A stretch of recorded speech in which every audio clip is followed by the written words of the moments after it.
ನಮಸ್ಕಾರ, ಹೇಗಿದ್ದೀರಾ ಎಲ್ಲರೂ? Welcome back to my channel. ಇವತ್ತು ನಾವು ಪ್ರಾಮಿನೆಂಟ್ ಬೀಚಲ್ಲಿದ್ದೀವಿ. ಈ ಬೀಚಲ್ಲಿ ಏನೇನಿದೆ ಅಂತ ನಾನು ಈ ವಿಡಿಯೋದಲ್ಲಿ ಹೇಳ್ತೀನಿ. ನನ್ನ ಚಾನಲ್ಗೆ ಇನ್ನೂ ಯಾರು ಸಬ್ಸ್ಕ್ರೈಬ್ ಮಾಡ್ಕೊಂಡಿಲ್ಲ, ಪ್ಲೀಸ್ ಸಬ್ಸ್ಕ್ರೈಬ್ ಮಾಡ್ಕೊಳ್ಳಿ.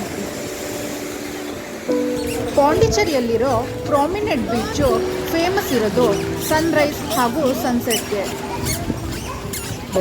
ನಾವು ಇಲ್ಲಿಗೆ ಸನ್ಸೆಟ್ ಟೈಮ್ಗೆ ಬಂದಿದ್ವಿ. ನನಗೆ ಕೇಳೋದಾದರೆ ಈ ಬೀಚ್ನ ನೈಟ್ ಟೈಮಲ್ಲೇ ನೋಡಿದ್ರೆ ತುಂಬಾ ಚೆನ್ನಾಗಿರುತ್ತೆ.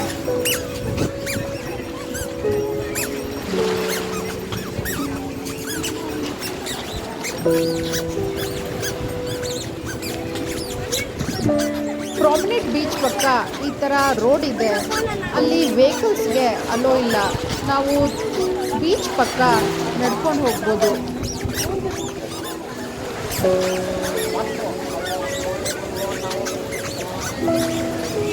ನೈಟ್ ಟೈಮಲ್ಲಿ ಇಲ್ಲಿ ಕಂಪ್ಲೀಟ್ ಲೈಟಿಂಗ್ಸ್ ಇರುತ್ತೆ.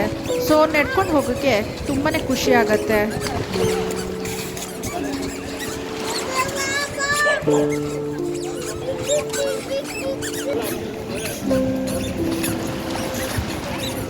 ನೀವಿಲ್ಲಿ ನೋಡ್ತಾ ಇರ್ಬೋದು, ಬೀಚ್ ಎದುರುಗಡೆ ಕೆಫೇಸ್ ಮತ್ತು ಹೋಟೆಲ್ಸ್ ಕೂಡ ಇದೆ. ಯಾರ್ಯಾರು ಬೀಚ್ ವ್ಯೂನ ಎಂಜಾಯ್ ಮಾಡಬೇಕು ಅಂತ ಇರ್ತೀರೋ ನೀವಿಲ್ಲಿ ಬುಕ್ಕಿಂಗ್ ಮಾಡ್ಕೋಬೋದು.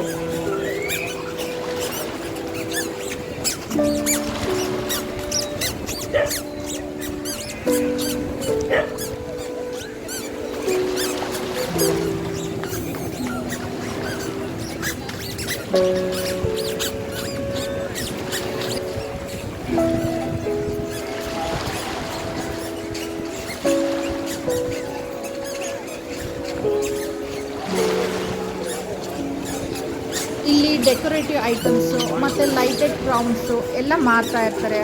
ಸೊ ನೋಡೋಕ್ಕೆ ತುಂಬಾ ಚೆನ್ನಾಗಿದೆ.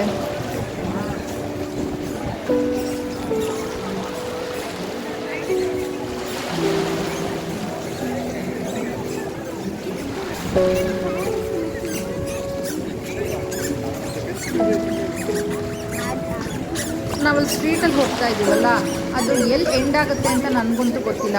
ನಾವು ಸರ್ಟನ್ ಡಿಸ್ಟೆನ್ಸ್ ತನಕ ಹೋದ್ವಿ, ಆಮೇಲೆ ನಮಗೆ ನಡೆಯೋಕ್ಕಾಗಲಿಲ್ಲ. ಸೊ ನಾವು ರಿಟರ್ನ್ ಬಂದುಬಿಟ್ವಿ. ತುಂಬಾ ಉದ್ದ ಇದೆ ಆ ಸ್ಟ್ರೀಟ್. ನಡ್ಕೊಂಡು ಹೋಗೋಕ್ಕೆ ನೈಟ್ ಹೊತ್ತು ತುಂಬಾ ಚೆನ್ನಾಗಿದೆ. ಆ ಬೀಚಿಂದು ಗಾಳಿ, ಆ ವೇವ್ಸಿನ ಸೌಂಡು ಒಂದು ಡಿಫ್ರೆಂಟ್ ಫೀಲಿಂಗೇ ಕೊಡ್ತಾಯಿತ್ತು.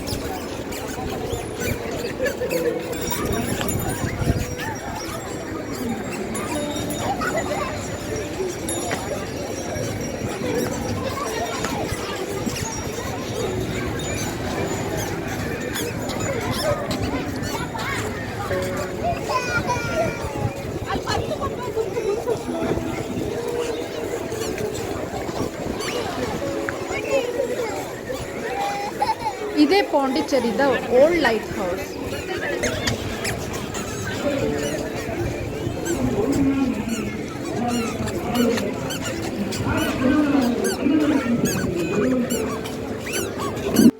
ಇದು French war memorial. First world ವಾರಲ್ಲಿ ಫ್ರೆಂಚ್ ಇಂಡಿಯಾ ಜನರು ಯಾರ್ಯಾರು ಹುತಾತ್ಮರಾಗಿದ್ರೋ ಅವರು ಜ್ಞಾಪಕಾರ್ಥವಾಗಿ ಇದನ್ನು ಕಟ್ಟಿದ್ದಾರೆ. ಹಾಗೆ ನೀವು ನೋಡ್ತಾ ಇದ್ದೀರಲ್ಲ, ಇದೇ GST ಭವನ್.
ಮರಿಬೇಡಿ.